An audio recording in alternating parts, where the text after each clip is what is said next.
Hey everyone! In today's video, I'll show you exactly how to skip the Microsoft account sign-in during the Windows 11 setup, even on the latest 24H2 builds where it normally forces you online. Start by going through the setup until you reach the Choose Your Country screen. Now press Shift plus F10 to open Command Prompt. Type OOBE/bypass NRO and hit Enter. Your PC will reboot and return to the same screen.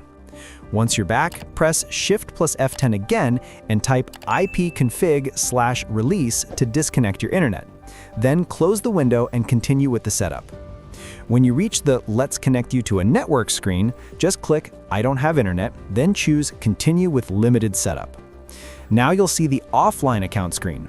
Enter your username, set a password if you want, and finish the setup normally. And that's it. You've created a local account without signing in online. If this guide helped you out, make sure to subscribe to the channel, and I'll see you in the next one.